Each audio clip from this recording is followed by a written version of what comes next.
আসসালামু আলাইকুম ওয়া রাহমাতুল্লাহি ওয়া বারাকাতুহু। নাহমাদুহু ওয়া নুসাল্লি ওয়া নুসাল্লিমু আলা রাসূলিহিল আমিনিল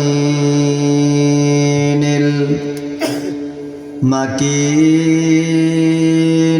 হানিনিল হাবিবিল কারীমির রাউফির রহিম ওয়া আলা আলিহি ওয়া আহলি বাইতিহি ওয়া আজওয়াজিহি وذريته وأصحابه وأمته أجمعين. قال الله تعالى في كلامه المجيد: أعوذ بالله من الشيطان الرجيم. بسم الله الرحمن الرحيم. واتبع سبيل من أناب إليّ.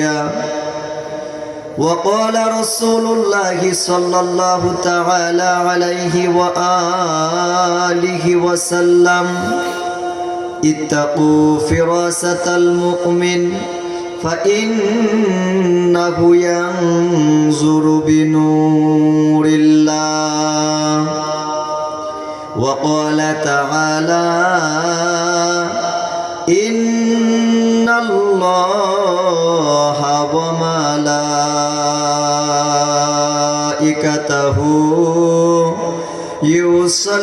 يصلون على النبي يا أيها الذين آمنوا صلوا عليه وسلموا تسليما. اللهم صل সবাই মহব্বতে মাওলানা মুহাম্মদ ওয়া আলা সাইয়্যিদিনা মাওলানা মুহাম্মদ। আল্লাহুম্মা সাল্লি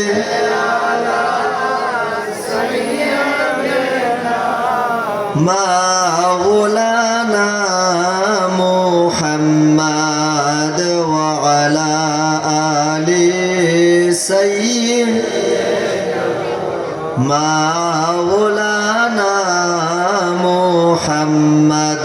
লা ইলাহা জোরে লা ইলাহা ইল্লাল্লাহ কলবে লা ইলাহা রূহে লা ইলাহা ইল্লাল্লাহ খফি লা ইলাহা লা আখফা লা ইলাহা ইল্লাল্লাহ সির লা ইলাহা ইল্লাল্লাহ নফস লা ইলাহা লা ইলাহা ইল্লাল্লাহু মুহাম্মাদুর রাসূলুল্লাহ সাল্লাল্লাহু তাআলা আলাইহি ওয়া আলিহি ওয়া সাল্লাম। আলহামদুলিল্লাহ, সর্বপ্রথম শুকরিয়া আদায় করছি যে মহান আল্লাহ পাক রব্বুল আলামিন আমাদেরকে মেঘের বাণী করে আজকের এই মহব্বতের বাগান, ভালোবাসার বাগান, প্রেমের বাগান আমি বলবো আদবের বাগান। কথা বলেন ঠিক কিনা? যেখানে প্রেম নাই, যেখানে ভালোবাসা নাই, যেখানে আদব নাই, যেখানে মহব্বত নাই, যেখানে ইশক নাই, সেটা জান্নাতের বাগান হইতে পারে না, বেহেশতের বাগান হইতে পারে না, রিয়াদুল জান্নাত হইতে পারে না। আপনারা যারা এসেছেন নিজেদের চোখে দেখেছেন এখানে প্রেম আছে, মহব্বত আছে, ভালোবাসা আছে, আদব আছে, সবগুলা যেহেতু একত্রিত হয়েছে আর কোনো সন্দেহ নাই এটাই হচ্ছে জান্নাতের বাগান। এই জান্নাতের বাগানে আল্লাহ পাক রব্বুল আলামিন আপনাকে আমাকে আসার মতো বসার মতো তৌফিক নসিব করেছেন। এজন্য মহান প্রভুর দরবারে অন্তরের অন্তঃস্থল হতে শুকরিয়া আদায় করার জন্য সকলেই বলুন না আলহামদুলিল্লাহ। আল্লাহ পাক রব্বুল আলামিন দয়া করে মায়া করে মেঘের বাণী করে এমন একজন মদিনার কামলেওয়ালা নবীজির উম্মত হিসেবে আপনাকে আমাকে কবুল করেছেন। যেই নবী রহমাতুল্লিল আলামিনের চুল মুবারকের মধ্যে বরকত রয়েছে, যেই নবী রহমাতুল্লিল আলামিনের থুতু মুবারকের মধ্যে বরকত রয়েছে, যেই নবী রহমাতুল্লিল আলামিনের শরীর মুবারকের ঘাম মুবারকের মধ্যে বরকত রয়েছে, যেই নবী রহমাতুল্লিল আলামিনের রক্ত মুবারকের মধ্যে সাহাবায়ে কেরামের জান্নাতের সার্টিফিকেট রয়েছে, যেই নবী রহমাতুল্লিল আলামিনের প্রস্রাব মুবারকের মধ্যে উম্মতের জন্য বরকত রয়েছে, যেই নবী রহমাতুল্লিল আলামিনের কথা মুবারকের মধ্যে বরকত রয়েছে। আপনার হাজার কথা রেফারেন্স হবে না, আপনার কথা দলিল হবে না, আপনার কথা শরীয়ত হবে না, কিন্তু আমার নবীজি রহমাতুল্লিল আলামিন যখন কথা বলেন সেটা হাদিস হয়ে যায়। আমার নবীজি কথা বললে সেইটা শরীয়ত হয়ে যায়, আমার নবীজি কথা বললে সেইটা তরিকত হয়ে যায়, আমার নবীজি কথা বললে সেইটা হাকিকত হয়ে যায়, আমার নবীজি কথা বললে সেইটা মারিফত হয়ে যায়, আমার নবীজি কথা বললে এটা ফরজ হয়ে যায়, আমার নবীজি কথা বললে এইটা সুন্নত হয়ে যায়, আমার নবীজি কথা বললে এইটা ওয়াজিব হয়ে যায়, আমার নবীজি কথা বললে এইটা মুস্তাহাব হয়ে যায়, আমার নবীজি কথা বললে মানুষের প্রশ্নের উত্তর হয়ে যায়, আমার নবীজি কথা বললে সমস্যার সমাধান হয়ে যায়, আমার নবীজি কথা বললে উম্মতের মনের ব্যথা বেদনার অ্যান্টিবায়োটিক মেডিসিন হয়ে যায়। জবান খুলে বলুন না ইয়া রাসূলুল্লাহ। সেই নবী রহমাতুল্লিল আলামিনের উম্মত হিসেবে গোলাম হিসেবে আপনাকে আমাকে কবুল করেছেন। এজন্য অন্তরের অন্তঃস্থল হতে আপনাকে বলবো শুধু আপনার জবান দিয়ে উচ্চারণ করিয়েন না, কারণ আল্লাহর ওলির সোহবত আপনাকে শিক্ষা দিয়েছে। বাবা শাহজালাল, বাবা শাহ পরাণ, বাবা শাহ সুলতান, বাবা শাহ জামাল, বাবা শাহ কামাল, বাবা শাহ মাকদুম, বাবা শাহ আমানত, সাগান শাহে এনায়েতপুরি রহমাতুল্লাহ গেলাই, সাগান শাহে শম্ভুগঞ্জি রহমাতুল্লাহ গেলাই, সাগান শাহে চন্দ্রপুরী রহমাতুল্লাহ গেলাই, আক্রোশী হুজুর পাক রহমাতুল্লাহ গেলাই, আদ্রিয়া, চিশতিয়া, নকশেবন্দ, মুজাদ্দিদিয়া, সফরওয়ার্দিয়া, আলমদারিয়া সকল তরিকা আপনাকে শিক্ষা দিয়েছে। নামাজ পড়বা, শুধু তোমার কপাল সেজদায় গেলে হবে না, কপালের সঙ্গে সঙ্গে তোমার মন, তোমার অন্তর, তোমার হার্ট, তোমার সিনা, তোমার কলব যখন সেজদায় চলে যাবে, লা সিজদাতুন ওয়াহিদাতুন খায়রুম মিনাদ দুনিয়া ওয়া মা ফিহা, তখন তোমার একটা সিজদা এক পাল্লায় রাখবা, সাত আসমান সাত জমিন আরেক পাল্লায় রাখবা, সাত আসমান সাত জমিনের ভিতরে যা কিছু আছে আশেক করে তুমি যদি তোমার কপালের সঙ্গে মনকে সেজদায় নিতে পারো, রুকুতে নিতে পারো, মাওলার প্রেমে মহব্বতে মাটির সঙ্গে ঝুঁকিয়ে দিতে পারো, তোমার একটা সেজদার ওজন কাল কিয়ামতের ময়দানে সাত আসমান জমিনের চাইতে আমার মাওলার দরবারে বড় দামি হয়ে যাবে, মূল্যবান হয়ে যাবে। জবান খুলে বলুন না আল্লাহু আকবার। এখানে এসেছেন আদব শিক্ষা নেওয়ার জন্য, মহব্বতে ক্লাস আপনি নেওয়ার জন্য। আমরা অলির সোহবতে যাই একটাই মাত্র কারণ, আমরা আমাদের দিল, আমাদের অন্তর, আমাদের অন্তঃকরণ পরিষ্কার করার জন্য। কথা বলেন ঠিক কিনা? আরেকটা আওয়াজ খুলে বলুন ঠিক কিনা? সম্মানিত বাবাজিরা, সংক্ষিপ্ত করে দুইটা কথা বলার চেষ্টা করব। নাম্বার এক, আল্লাহর অলির দরবারে যাওয়ার আগে আল্লাহর অলিদের আলোচনা পবিত্র কোরআনে হাকিমের মাঝখান হতে আপনাদেরকে একটু শোনাইতে চাই। আমার এই সোনার বাংলা, এটাকে বলা হয় সোনার বাংলা। আমরা যার জন্য পাগল সেইটাকে বলা হয় সোনার মদিনা। সোনার মদিনা, সোনার বাংলা। সোনার মদিনা চাষ করেছেন রহমাতুল লিল আলামিন, সোনার বাংলা চাষ করেছেন শাহজালাল রহমাতুল্লাহ আলাইহি, শাহ পরান রহমাতুল্লাহ আলাইহি, শাহ জামাল রহমাতুল্লাহ আলাইহি, শাহ কামাল রহমাতুল্লাহ আলাইহি, শাহ সুলতান কোমর উদ্দিন রুমি রহমাতুল্লাহ আলাইহি, শাহ মাকদুম রহমাতুল্লাহ আলাইহি, শাহ আমানত রহমাতুল্লাহ আলাইহি, শাহান শাহে এনায়েতপুরি রহমাতুল্লাহ আলাইহি, এবং ওনার নিসবত, ওনার সোহবত, ওনার সিলসিলা, এইটার মাধ্যমে বাংলাদেশের জমিনে সোনার মুসলমানেরা ইসলাম পেয়েছে, ধর্ম পেয়েছে, তাসাউফ পেয়েছে, এলমে মারাফত পেয়েছে, এলমে আসরা পেয়েছে। সুতরাং এই সোনার বাংলায় ইসলাম প্রচারের ক্ষেত্রে আল্লাহর ওলিদের অবদান আছে না নাই? আরেকটু আসতে বলেন না, আছে না নাই?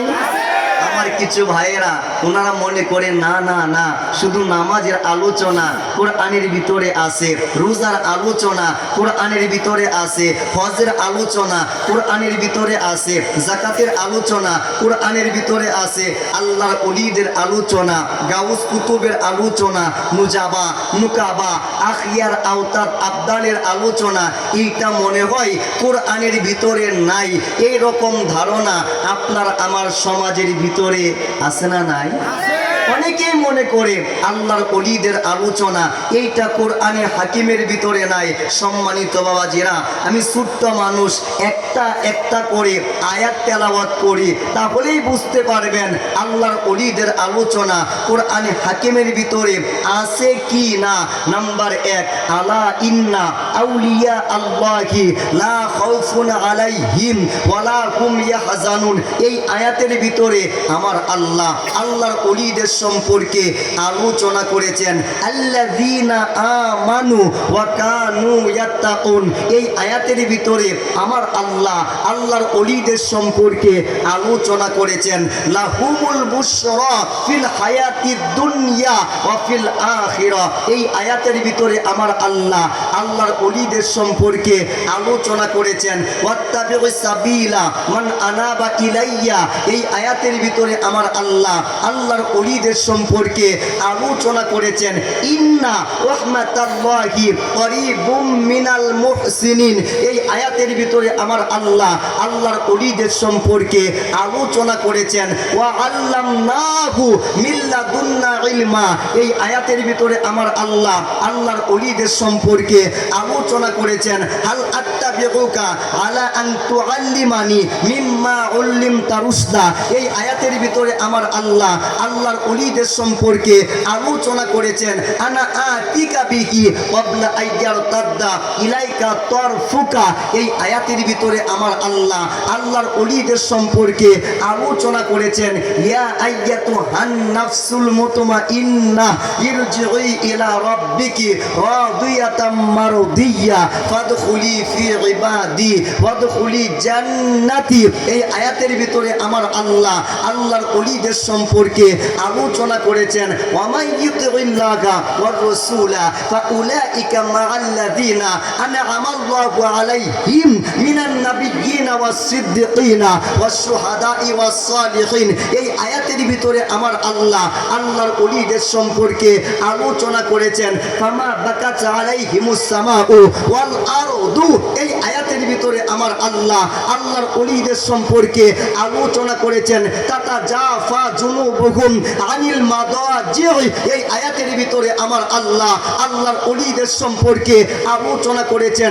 আমি ছোট্ট মানুষ, তারপরেও কমপক্ষে 15টা আয়াতে কারিমা তেলাওয়াত করেছি, যেই আয়াতগুলোর ভিতরে আমার আল্লাহ আল্লাহর ওলিদের সম্পর্কে, গাউস কুতুব সম্পর্কে, নুজাবা, নুকাবা, আখিয়ার আওতাদ আবদাল সম্পর্কে আলোচনা করেছেন। এর দ্বারা বোঝা যায় 30 পারা কোরআনের ভিতরে আল্লাহর ওলিদের আলোচনা আছে, কিন্তু সবাই বলে না, এক্সপ্লেন করে না, ব্যাখ্যা করে না। এর মানেটা হচ্ছে সবাই খুঁজে পাবে না। ওয়াইয়ুদলিল ফালান তাজিদা লাহু ওয়ালিয়াম মুরশিদা।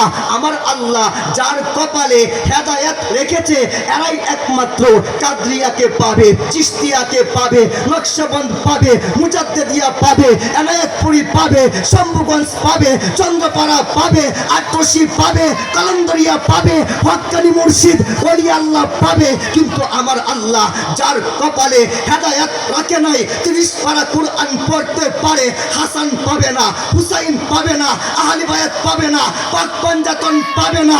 কথা বলেন ঠিক কি না? আল্লাহর ওলি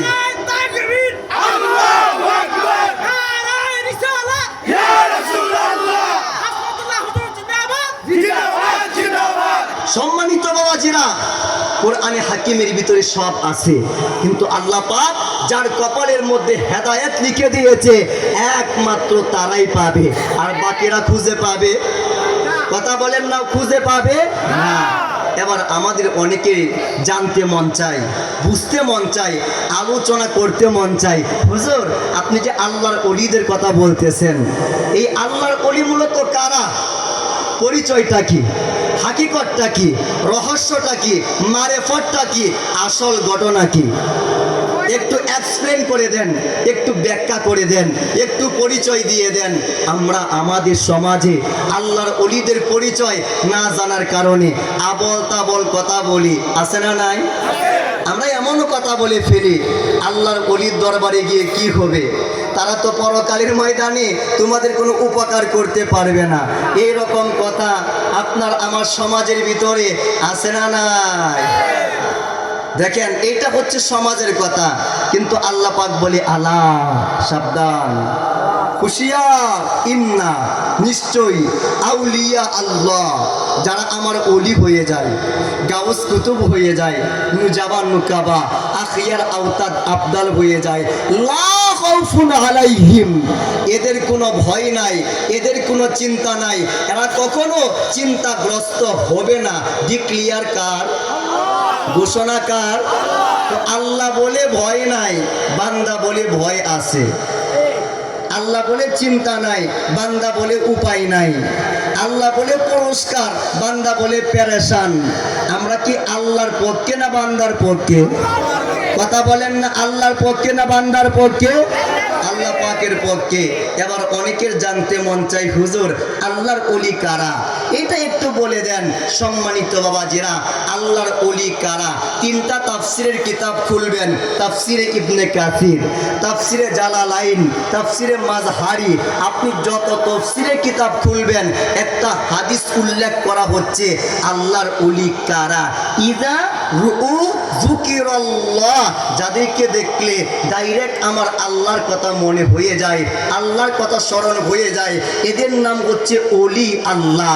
ওলি আল্লাহ কাদেরকে বলা হয়? 30 পারা কোরআনে হাকিমের ভিতরে আল্লাহ পাক যাদের সম্পর্কে কথা বলতে গিয়ে আলা, সাবধান শব্দ ব্যবহার করেছেন, হুশিয়ার শব্দ ব্যবহার করেছেন, তাদের নাম হচ্ছে ওলি আল্লাহ। ওলি আল্লাহ কাদেরকে বলা হয়? ইন্না আউলিয়া আল্লাহি লা খাউফুন আলাইহিম ওয়ালা হুম ইয়াহজানুন, যাদের কোনো ভয় নাই, পরকালে কোনো টেনশন নাই, এদের নাম হচ্ছে ওলি আল্লাহ। ওলি আল্লাহ কাদেরকে বলা হয়? আল্লাযীনা আমানু ওয়া কানু ইয়াত্তাকুন, যাদের ঈমানের সার্টিফিকেট, তাকওয়ার সার্টিফিকেট আমার আল্লাহ নিজে দান করেছেন, এদের নাম হচ্ছে ওলি আল্লাহ। ওলি আল্লাহ কাদেরকে বলা হয়? লাহুমুল বুশরা ফিল হায়াতিদ দুনিয়া ওয়া ফিল আখিরা, এই দুনিয়াতেও আল্লাহ পাক যাদেরকে সুসংবাদ দিয়েছেন, পরকালেও আমার আল্লাহ যাদেরকে সুসংবাদ দান করবেন, এদের নাম হচ্ছে ওলি আল্লাহ। ওলি আল্লাহ কাকে বলা হয়? ওয়াত্তাবিউস সাবিলা মান আনাবা ইলাইয়া, যারা আল্লাহর হয়ে গেছে, আল্লাহ তাদের হয়ে গেছে, তাদের নাম হচ্ছে ওলি আল্লাহ। ওলি আল্লাহ কাকে বলা হয়? ইন্না রাহমাতাল্লাহি করিবুম মিনাল মুহসিনিন, যাদের কাছে গেলে আমার আল্লাহ পাকের তাজা রহমত পাওয়া যায়। এদের নাম হচ্ছে ওলি আল্লাহ। ওলি আল্লাহ কাদেরকে বলা হয়? ওয়া আল্লামনাহু মিল্লাদুন্না ইলমা। আমার আল্লাহ নিজে সরাসরি যাদেরকে এলেম দান করেছেন তাদের নাম হচ্ছে ওলি আল্লাহ। ওলি আল্লাহ কাদেরকে বলা হয়? তাতা জাফা জুনুবুহুম আনিল মাদাজি। যাদের রাতের ইবাদতের বর্ণনা আমার আল্লাহ নিজে দান করেছেন তাদের নাম হচ্ছে ওলি আল্লাহ। ওলি আল্লাহ কাদেরকে বলা হয়? ইয়া আইয়াতুহান নাফসুল মুতমাইন্নাহ ইরজিই ইলা রাব্বিকি রাদিয়াতাম মারদিয়্যা ফাদখুলি ফি ইবাদি ওয়াদখুলি জান্নাতি। যাদের রূহ কবজ করার আগে আমার আল্লাহ তাদের হাতে সন্তুষ্টির সার্টিফিকেট ধরিয়ে দেন, জান্নাতের সার্টিফিকেট দান করেন। এদের নাম হচ্ছে ওলি আল্লাহ। ওলি আল্লাহ কাদেরকে বলা হয়? ফাবি ইজ্জাতিকা লা আগবিয়ান্নাকুম আজমাইনা। যাদের কাছে গেলে, যাদের হাতে বায়াত হইলে, যাদেরকে অনুসরণ করলে, যাদের কাছে গিয়ে মুরিদ হইতে পারলে শয়তানের সমস্ত চক্রান্তকে ধ্বংস করে দেওয়া যায়, তাদের নাম হচ্ছে ওলি আল্লাহ। ওলি আল্লাহ কাদেরকে বলা হয়? ওয়ামাইয়ুতিল্লাহা ওয়ার রাসূলা ফাউলাইকা মাআল্লাযিনা আনআমাল্লাহু আলাইহিম মিনান নাবিয়্যিনা ওয়াস-সিদ্দিকিনা ওয়াস-শুহাদাই ওয়াস-সালিহিন। যাদের পথকে, যাদের মতকে, যাদের রায়কে, যাদের রাস্তাকে আমার আল্লাহ সিরাতে মুস্তাকিম জান্নাতের পথ বলেছেন তাদের নাম হচ্ছে ওলি আল্লাহ। ওলি আল্লাহ কাদেরকে বলা হয়? ফামা বাকাত আলাইহিমুস সামাউ ওয়াল আরদু। যেই ব্যক্তিরা পৃথিবীর জমিন থেকে রওজায় চলে গেলে, মাজারে চলে গেলে আসমান জমিন একটানা 40টা দিন কাঁদতে থাকে তাদের নাম হচ্ছে ওলি আল্লাহ।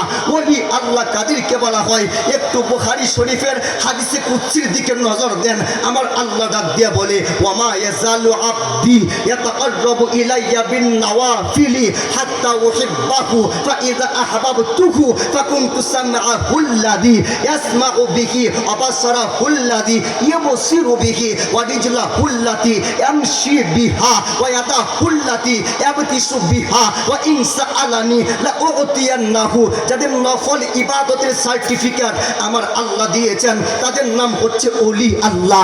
ওলি আল্লাহ কাদেরকে বলা হয়? যাদের দুইটা হাতকে আমার আল্লাহ নিজের কুদরতের হাত বলেছেন তাদের নাম হচ্ছে ওলি আল্লাহ। যাদের দুইটা চোখকে আমার আল্লাহ নিজের চোখ বলে সম্বোধন করেছেন এদের নাম হচ্ছে ওলি আল্লাহ।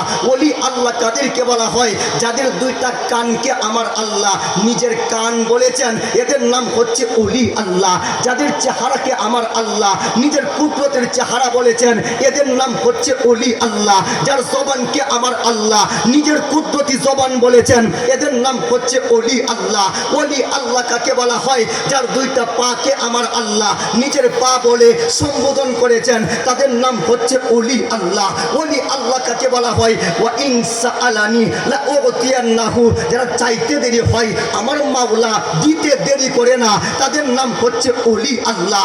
ওলি আল্লাহ কাদেরকে বলা হয়? তিরমিজি শরীফের কিতাবুত তাফসিরের একটু হাদিস খুলে দেখেন। আমার রাসূল ডাক দেয়া বলে দুনিয়ার কাউকে ভয় পাওয়ার দরকার নাই, কিন্তু যারা আমার ওলি হবে, গাউস হবে, কুতুব হবে, আব্দাল হবে, নুকাবা আখিয়ার আওতাদ হবে, শুনে রাখো তাদেরকে ভয় করবা। তাদের চোখকে ভয় করবা, ফেরাসাতকে ভয় করবা, অন্তরকে ভয় করবা, দাফটকে ভয় করবা। ইয়া রাসূলুল্লাহ ওলি আল্লাহকে কেন ভয় করব? আমার রাসূল ডাক দিয়ে বলে ইত্তাউ ফিরাসাতাল মুমিন ফাইন্নাহু ইয়ানজুরু বিনূরিল্লাহ। তোমরা দেখো তোমাদের চোখের পাওয়ার দিয়ে, কিন্তু আল্লাহর ওলিরা শুধু চোখের পাওয়ার দিয়ে দেখে না। যারা আল্লাহর ওলি হয় আমার আল্লাহ এদের চোখের পাওয়ারের সাথে আল্লাহর নূরের ব্যবস্থা করে দেন। আল্লাহর ওলিরা আল্লাহ পাকের নূরের সাহায্যে আসমান জমিনের অনেক কিছু দেখতে পারে। ও মাওলা ওলি আল্লাহ কারা? আল্লাহ পাক রব্বুল আলামিন ডাক দিয়ে বলে শোনো শোনো শোনো, ইতিহাসের দিকে একটু তাকিয়ে দেখো। মাত্র একটা জায়নামাজে 360 জন যারা সুরমা নদী পার হইতে পারছে এদের নাম হচ্ছে ওলি আল্লাহ। ওলি আল্লাহ কাদেরকে বলা হয়? যাদের দুইটা হাত কানের ভিতরে ঢুকতে দেরি হয়েছে, গৌর গোবিন্দের বিল্ডিং মানতে দেরি তৈরি হয় না, এদের নাম হচ্ছে ওলি আল্লাহ। ওলি আল্লাহ কাদেরকে বলা হয়? যাদের আঙ্গুলের ইশারায় সমস্ত আনা সাগরের পানি একটা বদনার ভিতরে জমা হয়ে গেছিল, এদের নাম হচ্ছে ওলি আল্লাহ।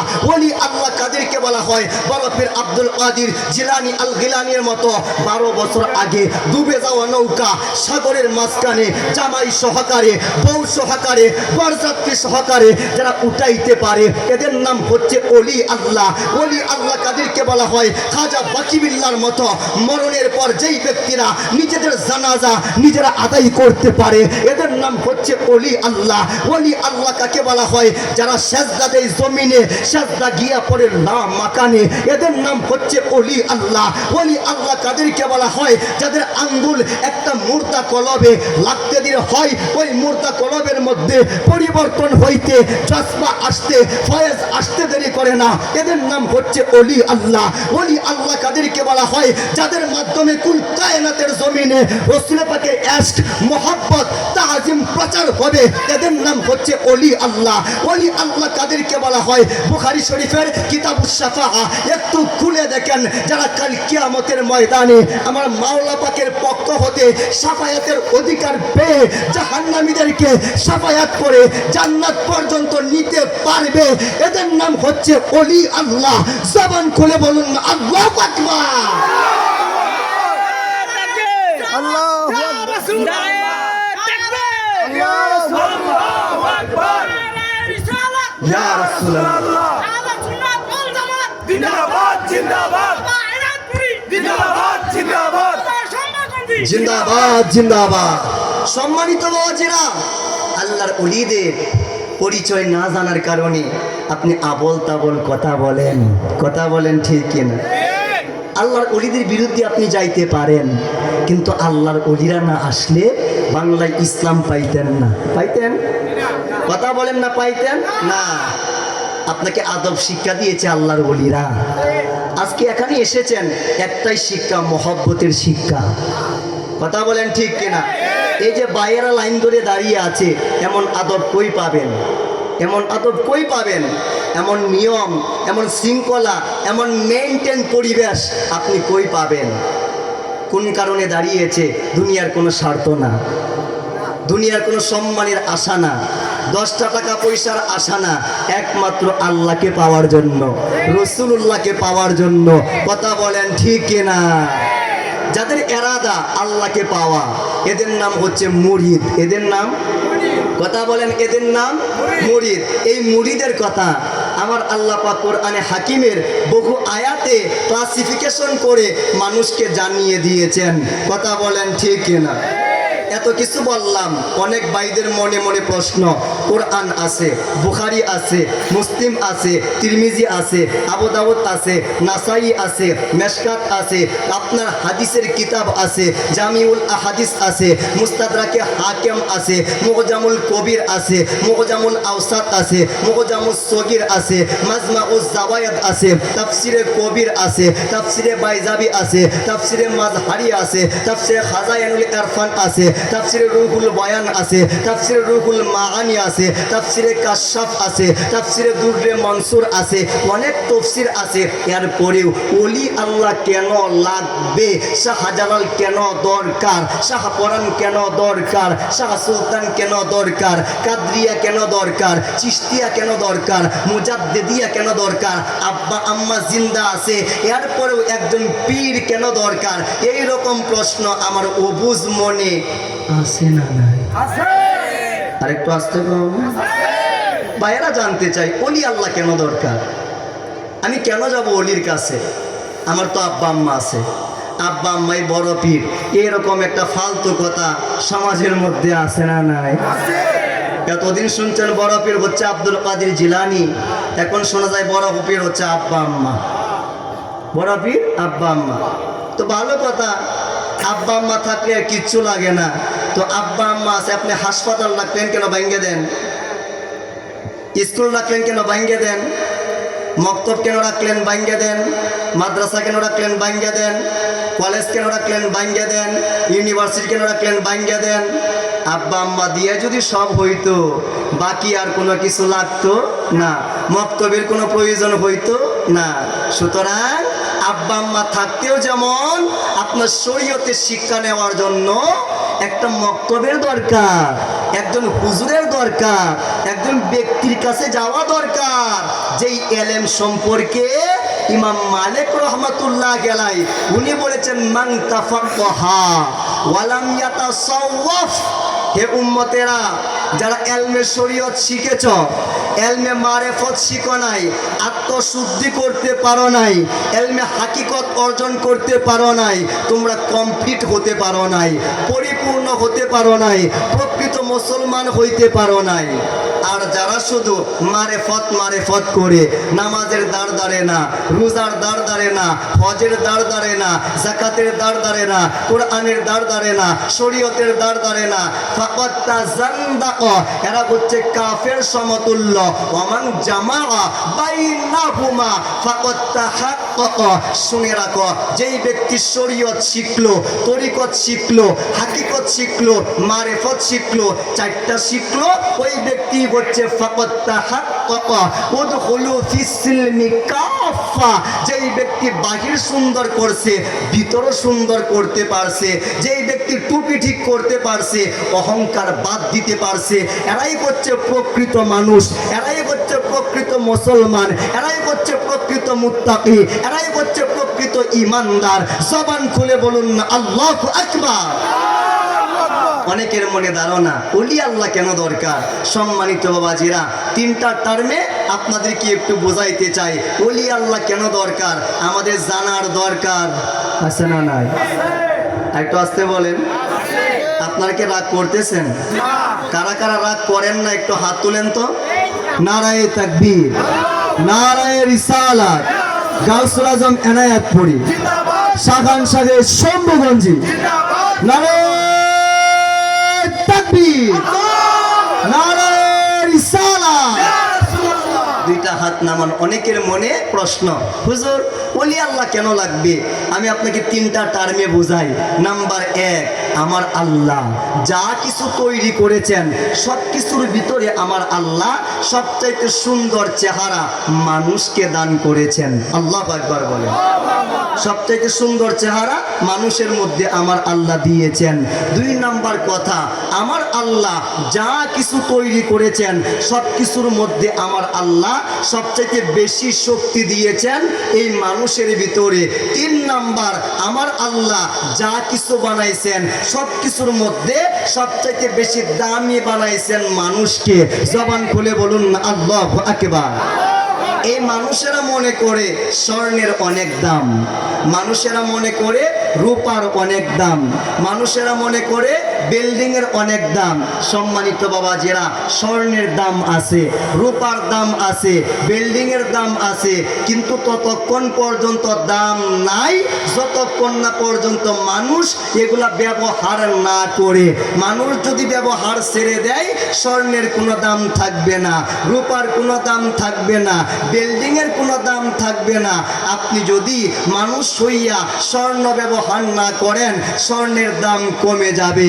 আপনি যদি মানুষ হইয়া রূপা ব্যবহার না করেন, রূপার দাম কাঁচামরিচের চাইতেও কমে যাবে। আপনি যদি 10 তলা বিল্ডিং বানায়া মানুষ এটার ভিতরে বসবাস না করান, তাহলে দেখবেন 1 মাসের ভিতরে 10 তলা বিল্ডিং জাহান্নামের কারখানা হয়ে যাবে। কথা বলেন ঠিক কিনা? সব কিছুর দাম বাড়াইছেন আমার আল্লাহ মানুষের কারণে। আল্লাহু আকবার বলেন। বলেন না কার কারণে? আরেকটু জবান খুলে বলুন না কার কারণে? আকাশের সূর্য তাপ দেয় মানুষের কারণে, চাঁদ আলো দেয় মানুষের কারণে, গাছ অক্সিজেন দেয় মানুষের কারণে, ফুল ফুটেছে আপনার কারণে, পানি এসেছে আপনার কারণে, মাছ তৈরি হয়েছে আপনার কারণে, পাখি গান ধরেছে আপনার কারণে, পশু সৃষ্টি হয়েছে আপনার কারণে। সব কিছুই আপনার জন্য।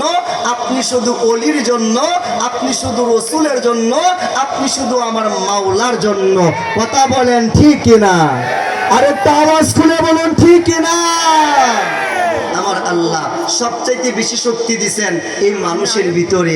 কেমন শক্তি দিছেন আপনি বুঝতে পারেন না, আপনি নিজের দামটা নিজে বুঝতে পারেন না। এই জন্য আপনি চা স্টলে বসে আরেকজনের সমালোচনা করেন। কথা বলেন, চা স্টলে বসে আপনি আরেকজনের সমালোচনা করতেছেন, কিন্তু যারা তরিকার মধ্যে দাখিল হয়ে গেছে এরা কখনো অন্যের সমালোচনা করতে পারে না। কথা বলেন ঠিক কিনা? তরিকার মধ্যে এসেছেন, নিজের সমালোচনা নিজেকে করতে হবে, কারণ আপনার কবরে অন্য কেউ যাবে না। আপনার কবর আপনার, আপনার হিসাব আপনার, আপনার মিজান আপনার, আপনার ফুলসিরাত আপনার, আপনার হাসর আপনার, সব কিছুই আপনার। সুতরাং আপনার চরিত্র আপনাকে ডেভেলপ করতে হবে, আপনার আমল আপনাকে উন্নত করতে হবে, আপনার কবর আপনাকে সাজাইতে হবে, আপনার মিজান আপনাকে রেডি করতে হবে। কোন মুখ নিয়া আল্লাহর দরবারে দাঁড়াবেন এটা আপনাকে চিন্তা করতে হবে। এজন্যই তো তরিকতের ভিতরে শিক্ষা দেওয়া হয়েছে মুরাকাবা, মুশাহাদা, আদব, মোহব্বত, প্রেম, ভালোবাসা। এইটা তরিকতের শিক্ষা।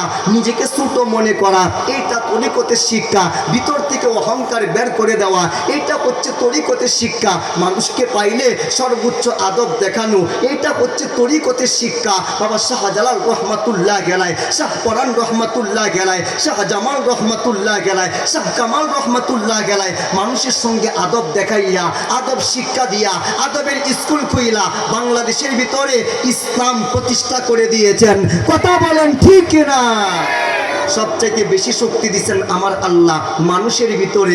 কেমন শক্তি দিয়েছেন? ইমামে আজম আবু হানিফা রহমাতুল্লাহ গেলাই উনি ডাক দিয়া বলে, রাআইতু রাব্বি আজ্জা ওয়া জাল্লা ফিল মানামে মিআতাম মাররা। হে দুনিয়ার মানুষেরা একটু শুনে নাও, মানুষের ভিতরে এত শক্তি আছে। আমি ইমামে আজম আবু হানিফা আমার ভিতরের শক্তিগুলা কাজে লাগায়া আল্লাহকে স্বপ্ন যুগে 100 বার দেখছি। আল্লাহু আকবার বলেন। কয়বার? আর একটু আস্তে বলেন, একটু জোরে সুরে বলেন, কয়বার? 100 বার। এর দ্বারা বোঝা যায় মানুষের ভিতরে এত পরিমাণ শক্তি আছে।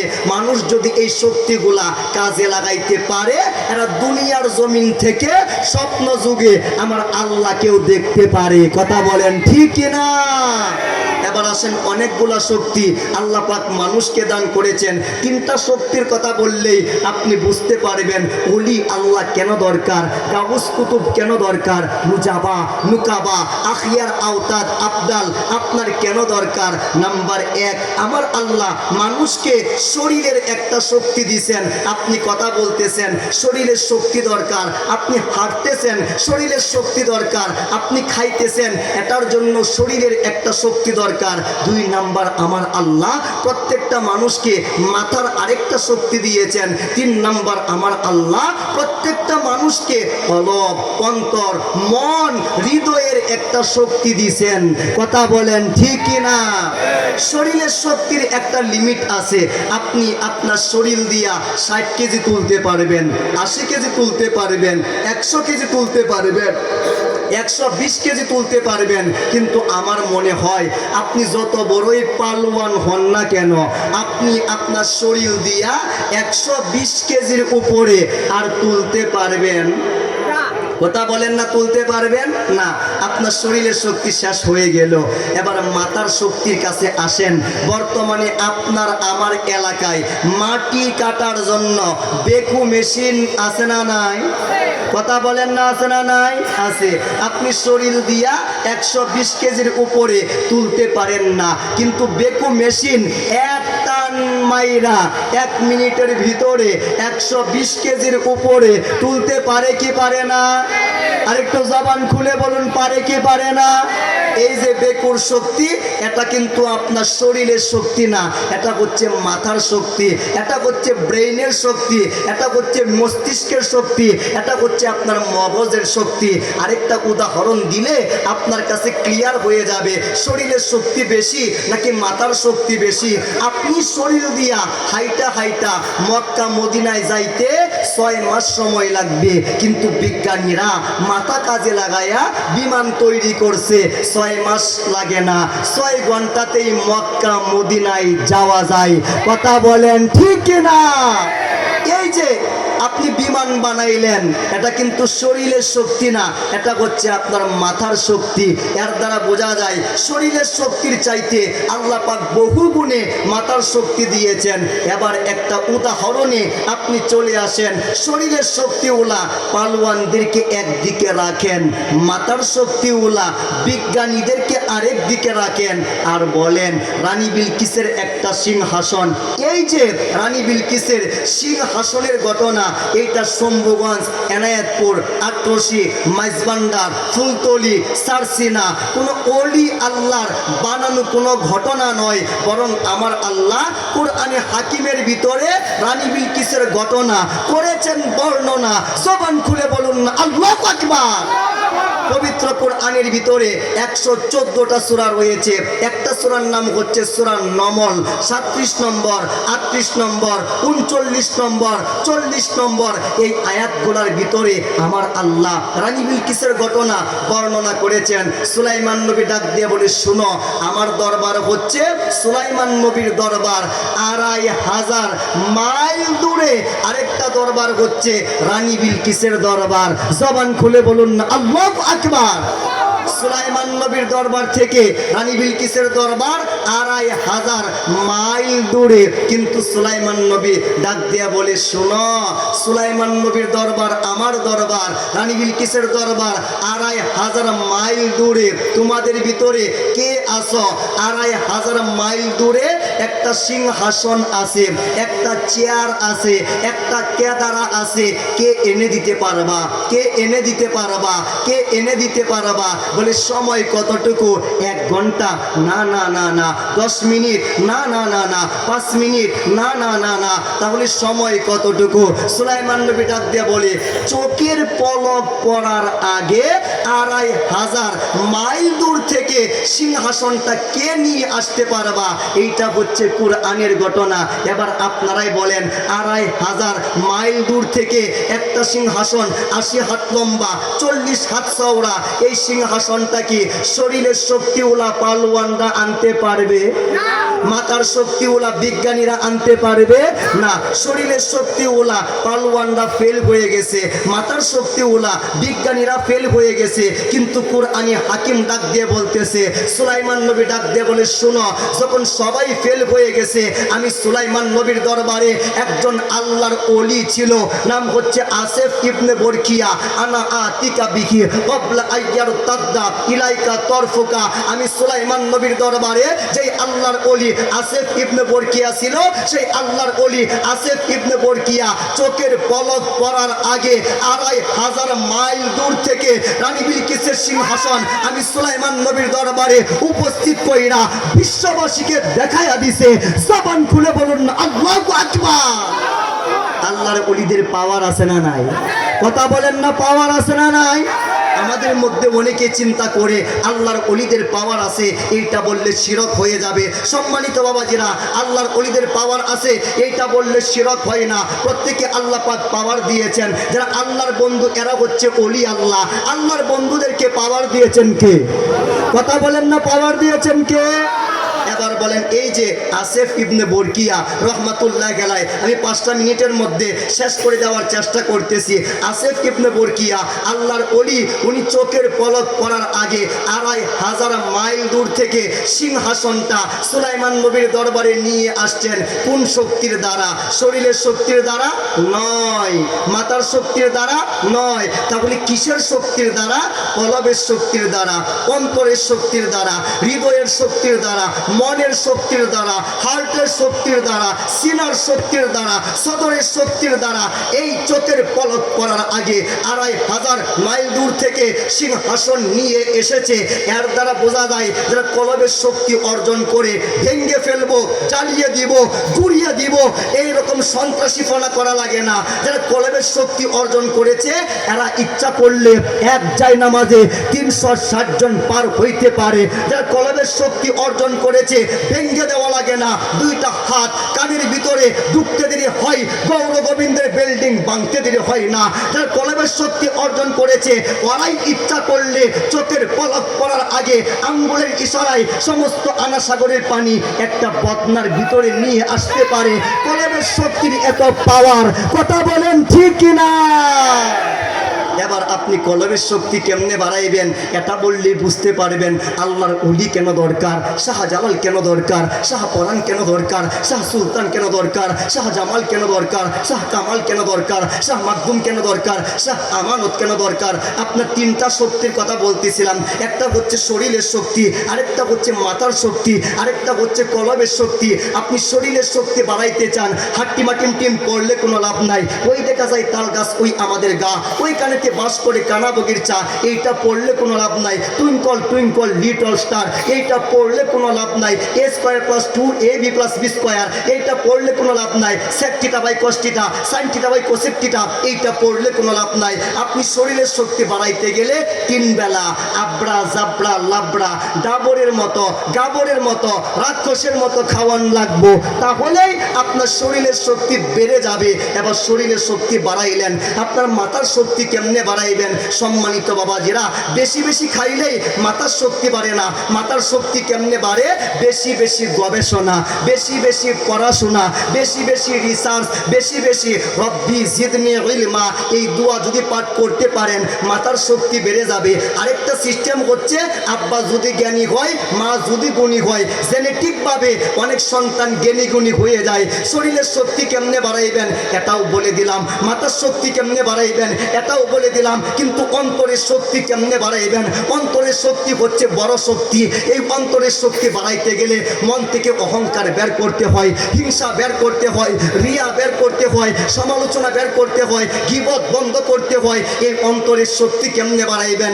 এই অন্তরের শক্তি বাড়ানোর জন্যই মাওলানা জালালউদ্দিন রুমির মতো এত বড় মাওলানা হওয়ার পরেও শামসুত তাবরিজির মতো একজন ওলি আল্লাহর দরবারে গিয়া বায়াত হইতে হইছে, মুরিদ হইতে হইছে, গোলামি করতে হইছে। আপন পীরের দরবারে গিয়া গরু রশি ধরতে হইছে, টয়লেট পরিষ্কার করতে হইছে। আপন মুর্শিদের দরবারে গিয়া ঝাড়ু দিতে হইছে, আপন মুর্শিদের দরবারে গিয়া মানুষের জুতা টানতে হইছে। এই অন্তরের শক্তি বাড়ানোর জন্যই ইমাম ফখরুদ্দিন রাজির মতো এত বড় ইমামুত তাফসির হওয়ার পরেও নাজিমউদ্দিন কুবরার মতো একজন ওলি আল্লাহর দরবারে গিয়া বায়াত হইতে হইছে, মুরিদ হইতে হইছে, গোলামি করতে হইছে। এই অন্তরের শক্তি বাড়ানোর জন্যই ইসলামিক ফিলোসফার ইমাম গাজ্জালি হুজ্জাতুল ইসলাম এত বড় ইমাম হওয়ার পরেও আবু আলী ফারমুদি তুসির মতো একজন ওলি আল্লাহর দরবারে গিয়া মুরিদ হইতে হইছে, বায়াত হইতে হইছে, গোলামি করতে হইছে। গোলামি করে করে অন্তর থেকে হিংসা অহংকার কাম ক্রোধ মায়া মাৎসর্য মোহ এগুলা ধ্বংস করে দিয়ে কলবের নূর উন্নীত করতে হইছে। তওবার দ্বারা, ইখলাসের দ্বারা, মুরাকাবার দ্বারা, মুশাহাদার দ্বারা। এর দ্বারা বোঝা যায় আমার নবী মুস্তাফা থেকে এই পর্যন্ত যারাই অন্তরের শক্তি বাড়াইছে আল্লাহর ওলির দরবার ছাড়া বাড়াইতে পারে নাই, শাহজালাল ছাড়া বাড়াইতে পারে নাই, শাহপরান ছাড়া বাড়াইতে পারে নাই। কাদরিয়া, চিশতিয়া, নকশবন্দ, মুজাদ্দিদিয়া, সাহারদিয়া, কলন্দরিয়া, সাবেরিয়া, মুহাম্মাদিয়া আমার নবীজির তরিকা ছাড়া, আউলিয়া কেরামের তরিকা ছাড়া, গাউস কুতুবের তরিকা ছাড়া নিজের মনকে শান্ত করতে পারে নাই, কলবটাকে ঠিক করতে পারে নাই, মনোযোগ নামাজের মধ্যে রাখতে পারে নাই। এর দ্বারা বোঝা যায় আপনি যদি মানুষের মতো মানুষ হইতে চান অবশ্যই অবশ্যই একজন হক্কানি ওলি আল্লাহর দরকার আছে না নাই? জবান খুলে বলুন আছে না নাই? আল্লাহর ওলিরা আপনাকে আমাকে শিক্ষা দিয়েছেন কলবের পবিত্রতা, অন্তরের পবিত্রতা। কথা বলেন ঠিক কিনা? একটা হাদিস বলে শেষ করে দিচ্ছি। বুখারী শরীফের কিতাবুল জারিফ আলাল কবর এই অধ্যায়ে একটা হাদিস এসেছে। মাররুন নবিয়্যু সাল্লাল্লাহু তাআলা আলাইহি ওয়া আলিহি ওয়া সাল্লাম আমার নবীজি সাহাবায়ে কেরামকে নিয়ে মদিনার একটা বাগানের মাঝখান দিয়ে যাইতেছেন। সামনে হচ্ছে রহমাতুল লিল আলামিন, পিছনে হচ্ছে সাহাবায়ে কেরাম। আল্লাহু আকবার বলেন, জবান খুলে বলুন না আল্লাহু আকবার। আমার নবীজি সাহাবায়ে কেরামকে নিয়ে যে রাস্তা দিয়ে হাঁটতেছেন ওই রাস্তার দুই পাশে দুইটা কবর। একটা হচ্ছে নারীর কবর, আরেকটা হচ্ছে পুরুষের কবর। আমার নবী দুইটা কবর দেখার সঙ্গে সঙ্গে বলে দিলেন, সাহাবীরা এই দুইটা কবরের ভিতরে শাস্তি হইতেছে। জবান খুলে বলুন না সুবহানাল্লাহ। আরেকটা আওয়াজ খুলে বলুন না সুবহানাল্লাহ। আপনারা কি বুঝছেন সম্মানিত বাবাজিরা? কবরের ভিতরে শাস্তি হইলে কেউ কি সুবহানাল্লাহ কয়? বলেন, কবরের ভিতরে শাস্তি হইলে কেউ কি সুবহানাল্লাহ কয়? তো আমি কেন বললাম, আপনাকে কেন বলাইলাম আপনি জানবেন না? শুনেন, কবরের ভিতরে শাস্তি হইতেছে এই জন্য সুবহানাল্লাহ বলি নাই। তাহলে কেন বলেছি শুনেন। আমার মতো মোল্লা জীবনে কত কবরের পাশ দিয়ে গেলাম, কিন্তু কোন কবরে শাস্তি হয়, কোন কবরে আরাম হয় এটা বলতে পারলাম না। আমার নবীজি দুইটা কবর দেখার সঙ্গে সঙ্গে বলে দিয়েছেন এই দুইটা কবরের ভিতরে শাস্তি হয়। এর দ্বারা বোঝা যায় আমার নবী মাটির উপর দিয়ে হাঁটলে কি হবে, মাটির নিচে কি হয় এইটা আমার নবী শুনতেও পারে, দেখতেও পারে। কথা বলেন ঠিক কিনা? যারা বলবেন নবী আমার মতো, দাওয়াত দিবেন, মুরগের রান খাওয়াবেন, 500 টাকা হাদিয়া দিবেন, মাথায় তেল দিবেন, সব কিছু শেষ করে বলবেন হুজুর চলেন গুরুস্থানে চলেন, কবরস্থানে চলেন। এইটা আমার বাবার কবর, এইটা আমার দাদার কবর, এইটা আমার চাচার কবর। একটু বলেন কোন কবরে শাস্তি হয়, কোন কবরে আরাম হয়? যদি বলতে না পারেন জীবনে কোনোদিন আপনাকে নবীর সাথে তুলনা করবেন না। কথা বলেন ঠিক কিনা? যেই নবী রহমাতুল্লিল আলামিনের আঙ্গুল মুবারকের ইশারায় ইকতারাবাতিস সাআতু ওয়ানশাক্কাল কমার, যেই নবী আঙ্গুল দিয়ে ইশারা করলে আকাশের চাঁদ দুই টুকরা হয়ে যায়, যেই নবী রহমাতুল্লিল আলামিন মওলা আলীর জন্য আঙ্গুল দিয়ে ইশারা করলে মাগরিবের সূর্য আসরের টাইমে চলে আসে, যেই নবী রহমাতুল্লিল আলামিন নামাজের মধ্যে দাঁড়াইলে সামনেও দেখতে পারে, পিছনেও দেখতে পারে, আলুতে দেখতে পারে, অন্ধকারে দেখতে পারে, উপরে দেখতে পারে, নিচে দেখতে পারে, যেই নবী রহমাতুল্লিল আলামিনের একজন মেয়ে 8টা জান্নাতের সমস্ত মহিলাদের সরদারিনী হবেন, যেই নবী রহমাতুল্লিল আলামিনের 2 জন নাতি মাওলা হাসান মাওলা হুসাইন 8টা জান্নাতের সমস্ত পুরুষের যুবকদের সরদার হবেন, সেই নবীর মতো আগেও ছিল না, এখনো নাই, কিয়ামত পর্যন্ত কেউ নবীর মতো হইতে পারে না। আদম সফিউল্লাহ জীবনেও কোনোদিন, ঈসা রুহুল্লাহ জীবনেও কোনোদিন, ইব্রাহিম খলিলুল্লাহ জীবনেও কোনোদিন সাহস পায় নাই আমার নবীর সঙ্গে তুলনা করার মতো। কিন্তু বর্তমান জামানায় যারা পৃষ্ঠা পড়াশোনা করে বলতেছে আমরা নবীর মতো, নবী আমার মতো। এদের ঈমান থাকতে পারে না, ঈমান থাকতে পারে না, ঈমান থাকতে পারে না। কথা বলেন ঠিক না? এবার দুইটা কবরে শাস্তি হয়, একটা হচ্ছে মহিলা, আরেকটা হচ্ছে পুরুষের, আরেকটা হচ্ছে পুরুষের। আপনারা অনেকেই গুরুত্ব দেন না, হুজুর সগীরা গোনা কইরালাই সমস্যা নাই, কিন্তু আমার নবী যে বলেন শোনো ওয়ামা ইউআযিবানি ফি কাবিরিন, এই যে দুইটা কবরে শাস্তি হইতেছে, বড় কোনো অপরাধের কারণে কবরে শাস্তি হয় না, সগীরা গুনার কারণে কবরে শাস্তি হইতেছে। তাহলে গুনাহ আজকে থেকে তওবা করে ছেড়ে দেওয়ার দরকার আছে না নাই? ইয়া রাসূলুল্লাহ, পুরুষটার কবরে কেন শাস্তি হয়? আমার নবী যে বলেন লা ইয়াস্তাতিরু মিন বাউলিহি, এই পুরুষটা প্রস্রাব করতে বসতো, দুনিয়ার জমিনে প্রস্রাব করার পরে টিস্যু ব্যবহার করতো না, পানি ব্যবহার করতো না, মাটি ব্যবহার করতো না, কুলুপ ব্যবহার করতো না। প্রস্রাব করার পরে এগুলা ব্যবহার না করে অপবিত্র হয়ে সে উঠে যাইতো, চলে যাইতো, চলাফেরা করতো। এই কারণে আজকে তার কবরের ভিতরে শাস্তি হইতেছে, আযাব হইতেছে। ও যুবক ভাইয়েরা, ও সম্মানিত বাবাজিরা, বয়স তো 50 হয়ে গেছে, বয়স তো 40 হয়ে গেছে, কোন সময় আজরাইল চলে আসে, মালাকুল মউত আপনার বুকে চাপ দিয়ে রুহুটা নিয়ে নেয়, আপনি বলতে পারেন না। এই রকম কোনো বদ অভ্যাস যদি আমাদের মধ্যে থাকে, আজকে থেকে তওবা করে ছেড়ে দেওয়ার দরকার আছে না নাই? আছে। ইয়া রাসূলুল্লাহ, মহিলাটার কবরে কেন শাস্তি হয়?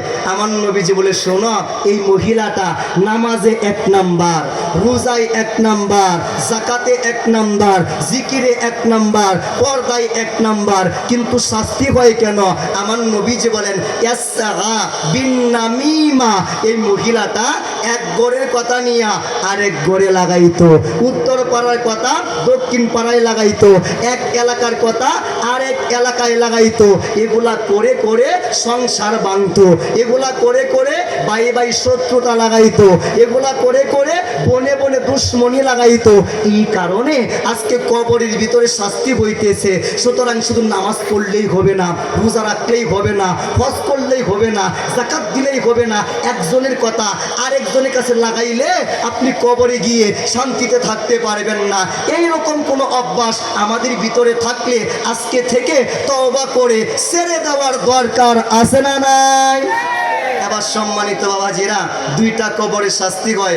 আমার নবীর মনে দয়া লাগে কি লাগে না? মায়া লাগে কি লাগে না? লাগে। মায়া না লাগলে কি ওনার নাম রহমাতুল্লিল আলামিন হইতে পারে না? আমার নবী রহমাতুল্লিল আলামিন। আমার আল্লাহ ডাক দিয়ে বলে, লাকাদ জাআকুম রাসূলুম মিন আনফুসিকুম আজিজুন আলাইহি মা আনিতুম হারিসুন আলাইকুম বিল মুমিনিনা রাউফুর রহিম। আমার আল্লাহ ডাক দিয়ে বলে, শোনো, এমন একজন নবী তোমাদেরকে দিলাম, আরে তিনি তোমাদেরকে এমন মহব্বত করেন যেই মহব্বত তোমার বাবা তোমাকে করতে পারে না, যেই মহব্বত তোমার মা তোমাকে করতে পারে না। আরে আমার নবী তোমাকে কেমন মহব্বত করে, কাল কিয়ামতের ময়দানে সবাই যখন তোমাকে ছেড়ে চলে যাবে, ওই নিদান কালেও আমার নবী তোমার জন্য চোখের পানি ছেড়ে রব্বি হাব্বি উম্মতি বলে চোখের পানি ছাড়বে। আমার আল্লাহ ডাক দিয়ে বলে, হে উম্মতেরা, এমন একজন নবীর উম্মত তোমাদেরকে বানাইলাম। লাকাদ জাআকুম রাসূলুম মিন আনফুসিকুম আজিজুন আলাইহি মা আনিতুম হারিসুন আলাইকুম বিল মুমিনিনা রাউফুর রহিম। এই নবী পেটে পাথর বেঁধে সহ্য করতে পারে, এই নবী পাথরের আঘাত সহ্য করতে পারে, এই নবী ইহুদির আঘাত সহ্য করতে পারে, কিন্তু এই নবী একটা উম্মতের মনের কষ্ট, মনের ব্যথা, মনের বেদনা সহ্য করতে পারে না। এই নবী উম্মতের চোখের পানি সহ্য করতে পারে না। আমার নবী দেখলো 2টা কবরে শাস্তি হয়। আমার নবীজি বলল, সাহাবীরা, ওই যে একটা খেজুর গাছ দেখা যায়, এক কাজ করো, খেজুর গাছ থেকে একটা ডাল নিয়ে আসো। সাহাবীরা খেজুর গাছের একটা ডাল নিয়ে আসলেন। আমার নবীজি এই ডাল 2টা ভাগ করে 2টা কবরের মধ্যে গেড়ে দিলেন, একটু পানি ঢেলে দিলেন। সাহাবায়ে কেরাম বলল, ইয়া রাসূলুল্লাহ, এতক্ষণ যা বলছেন, যা করছেন সব কিছু বুঝলাম, কিন্তু মাত্র যেই কাজটা করলেন এটা কিচ্ছু বুঝলাম না। আপনি একটা ডাল 2টা ভাগ করে 2টা কবরে গেড়ে দিলেন, একটু পানি ঢেলে দিলেন, বিষয়টা বুঝলাম না। আমার নবী বলে, শোনো, এই যে 2টা ডাল 2টা কবরে গেড়ে দিছি, একটু পানি ঢেলে দিছি, এই 2টা ডাল যতক্ষণ জিন্দা থাকবে আল্লাহ আল্লাহ জিকির করবে, এই আল্লাহ আল্লাহ জিকিরের সব কবরে যাবে। এই কারণে আমার আল্লাহ 2টা কবরের আযাব মাফ করে দিবে। আল্লাহু আকবার বলেন, জবান খুলে বলুন না আল্লাহু আকবার। শেষ কথা, 1 মিনিট। এবার আসেন, কবরবাসীকে উদ্দেশ্য করে গাছের ডাল লাগাইলে যদি কবরের আযাব মাফ হয়, আপনার এলাকায় যেখানে গাছ নাই ওইখানে আপনার যদি গাছ লাগাইতে পারেন আব্বা আম্মার নিয়তে, তাহলে আপনার আব্বা আম্মার কবরের আযাব মাফ হইতে পারে কি পারে না?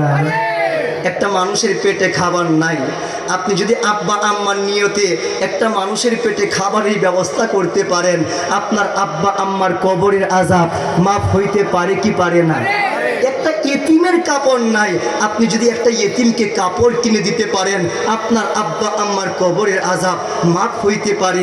একটা বিধবার কাপড় নাই, আপনি যদি একটা বিধবার কাপড় কিনে দিতে পারেন, আপনার আব্বা আম্মার কবরের আযাব মাফ হইতে পারে। একটা ব্রিলিয়ান্ট ছাত্র, দেশের সম্পদ, জাতির সম্পদ, দেশের সম্পদ, পড়াশোনা করতে পারতেছে না, আপনি যদি পাশে দাঁড়িয়ে যাইতে পারেন, আপনার আব্বা আম্মার কবরের আযাব মাফ হতে পারে। আপনার আব্বা মারা গেছে, এই এইটাকে কেন্দ্র করে প্রতি বছর মানুষকে যদি খাওয়াইতে পারেন, মিলাদের আয়োজন করতে পারেন, দুয়ার আয়োজন করতে পারেন, কোরআন হাদিসের আলোচনা করতে পারেন, তাহলে অবশ্যই অবশ্যই আপনার আব্বা আম্মার কবরের আযাব আমার আল্লাহ মাফ করতে পারে কি পারে না? কথা বলেন না, পারে কি পারে না? তো তরিকতের মধ্যে এই শিক্ষাগুলা দেওয়া হয় কি হয় না? কথা বলেন না, হয় কি হয় না? আমরা তরিকতের মধ্যে গিয়েছি এই কারণেই তো গরিব হতে পারি, কিন্তু বছরে একটা দিন আব্বা আম্মার জন্য স্পেশাল করে দোয়া করি কি করি না? কথা বলেন না, করি কি করি না? করি। আমরা কোন তরিকায় বায়াত হয়েছি এটা বলি, শেষ করে দিচ্ছি। পরবর্তী আলেম যিনি রয়েছেন প্রস্তুত হয়ে আসার জন্য আহ্বান করতেছি। সম্মানিত বাবাজিরা, এই বাংলাদেশের মধ্যে ভণ্ডামির কোনো অভাব নাই, তবে কথা মনে রাখবেন, যেই জিনিসটা নকল হয় ওই জিনিসটার আসল আছে না নাই? আসল ছাড়া কোনো জিনিসের নকল হইতে পারে? কথা বলে, নকল হইতে পারে না।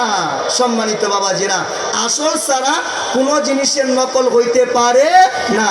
যেহেতু বন্ধ আছে সেই কারণে আসল পীরও আছে, আসল পীরও আছে। বন্ডকে বাদ দেওয়া লাগবে, আসল হক্কানি ওলি আল্লাহকে ধরা লাগবে। কথা বলেন ঠিক কিনা? সাগান সাগি এনায়েতপুরী রহমতুল্লাহ আলাইহি, আপনি জানেন না এই উপমহাদেশে, ভারতীয় উপমহাদেশে শত শত শত সহস্র ওলি আল্লাহদের প্রেসিডেন্ট শাহান শাহে এনায়েতপুরী রহমতুল্লাহ আলাইহি। কথা বলেন ঠিক কিনা? যে যাহারে ভালোবাসে সে তাহারে ভোলে না, কত ভালো বাসো গো বাবা, তোমার ভালোবাসা ফুরায় না। যে যাহারে ভালোবাসে সে তাহারে ভোলে না। আল্লাহ ইয়া রহমানু ইয়া রহিম ইয়া রহমাতাল লিল আলামিন ইয়া রহমাতাল লিল আলামিন। সকলে বলুন না আলহামদুলিল্লাহ। খাজা বাবা শাহান শাহী এনায়েতপুরী রহমতুল্লাহ আলাইহি, ছোট্ট করে একটা ঘটনা বলি। ওনার পীরের নাম হচ্ছে ভেদের দরিয়া সৈয়দ ওয়াজেদ আলী রহমতুল্লাহ আলাইহি। আল্লাহু আকবার বলেন। সৈয়দ ওয়াজেদ আলী হুজুর পাকের খিদমত করত বড় বড় 56 জন খলিফা, 56 জন খাদেম ওয়াজেদ আলী হুজুরের খিদমত করত।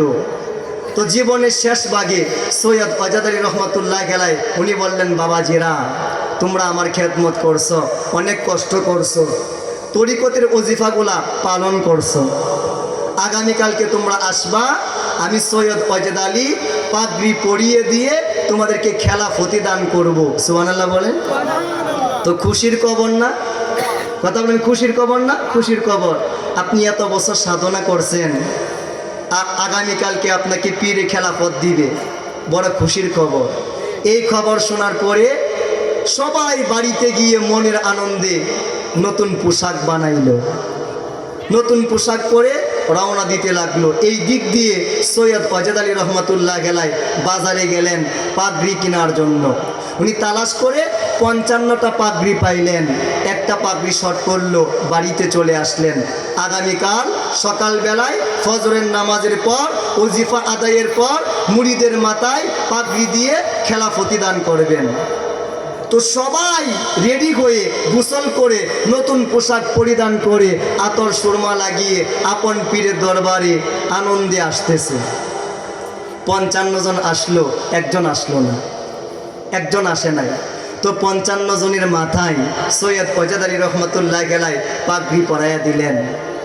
55 জনকে পাগড়ি পরানোর পরে ওয়াজেদ আলী হুজুর পাক বললেন, বাবাজিরা আমার ইউনুস কোথায়, আমার এনায়েতপুরী কোথায়, আমার এনায়েতপুরি কোথায়? সবাইকে দেখতে পাচ্ছি, ইউনুস আসে নাই কেন, এনায়েতপুরি আসে নাই কেন?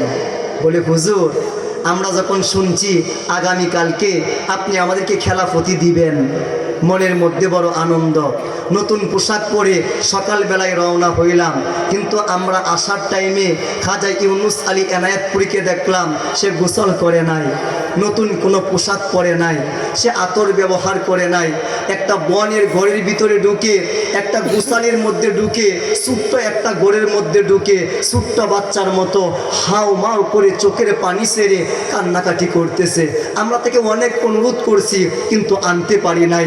এই কথা শোনার পর সৈয়দ ওয়াজেদ আলী রহমাতুল্লাহ আলাইহি বললেন, বাবাজিরা তোমরা 55 জন গিয়ে খাজা এনায়েতপুরীকে নিয়ে আসো, একটু আমার কাছে নিয়ে আসো। 55 জন গেলেন খাজা বাবা শাহান শাহী এনায়েতপুরী রহমাতুল্লাহ আলাইহি ওনাকে আনার জন্য। 55 জন গিয়ে এনায়েতপুরী হুজুরকে নিয়ে সৈয়দ ওয়াজেদ আলী রহমাতুল্লাহ আলাইহি ওনার কাছে চলে আসলেন। আসার পরে জিজ্ঞেস করে, বাবা ইউনুস, বাবা এনায়েতপুরী, আমি যে বলছিলাম আজকের এই দিনে প্রত্যেকে খেলাফতি দিব, পাগড়ি দিব, পিরালি দিব, সবাই আসলো, তুমি আসলা না কেন?